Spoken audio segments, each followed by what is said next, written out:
The waiters had stopped pretending to check on her. The candles on the cake were nearly gone, puddles of wax forming around the base, and still, no one came. Not her father, not her so-called friends. Just Amelia Hart, the CEO's only daughter, sitting in her wheelchair at the head of a 12-seat table meant for a celebration.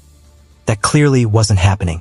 She was about to leave when the restaurant door swung open, and a man with a little girl walked straight toward her, like they'd been looking for her all along. Amelia kept her eyes on the cake so she wouldn't have to watch people glance at her. The way they always did, their gaze dropping to the chair before meeting her face. She dressed up tonight, ivory silk blouse, hair swept into a soft chignon, pale pink lipstick that made her feel almost like herself again. But no amount of polish could hide the truth.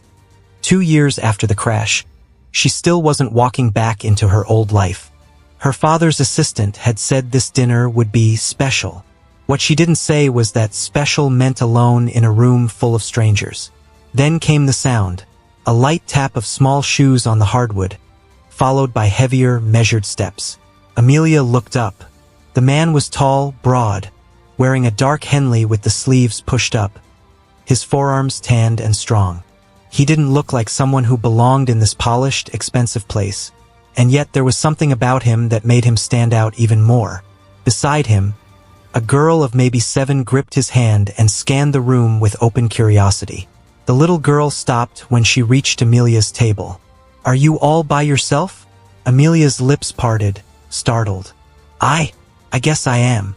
The man's voice was deep, steady. "Lily, don't. She's not bothering me." Amelia interrupted, her tone softer than she expected. Lily beamed. "It's my daddy's birthday too. Maybe we can share." Jack, that's what the man introduced himself as, hesitated. He looked like a man who'd been through enough to be careful with strangers. But then he pulled out a chair for his daughter, the corners of his mouth tilting up just enough to suggest he'd decided something. They sat, and for the first time that night, Amelia's table wasn't empty anymore. For a moment, Amelia just listened. The clink of silverware, the muffled hum of the restaurant, Lily's shoes swinging under the table. It was strange. Her table had been empty for an hour, and now suddenly, it felt warm. The waiter approached, eyebrows raised as if to ask whether this was intentional. Jack nodded once. "2 slices of cake," he said, his voice low but steady. "And a couple of lemonades." Lily turned to Amelia. "Did you already blow out the candles?" Amelia's lips curved slightly. "I did. But I can light them again if you want to make a wish." The girl's eyes lit up. "Yes, please." Jack gave an apologetic shrug. "She doesn't have a quiet mode." "I don't mind," Amelia said, and she meant it. When the candles flickered again, Lily closed her eyes, whispering something no one could hear. Amelia watched her, feeling an odd twist in her chest. A mix of longing and the faint, almost forgotten joy of being part of something. "What did you wish for?" Amelia asked when the flames were gone. Lily grinned. "I can't tell you. Daddy says wishes only come true if you keep them secret."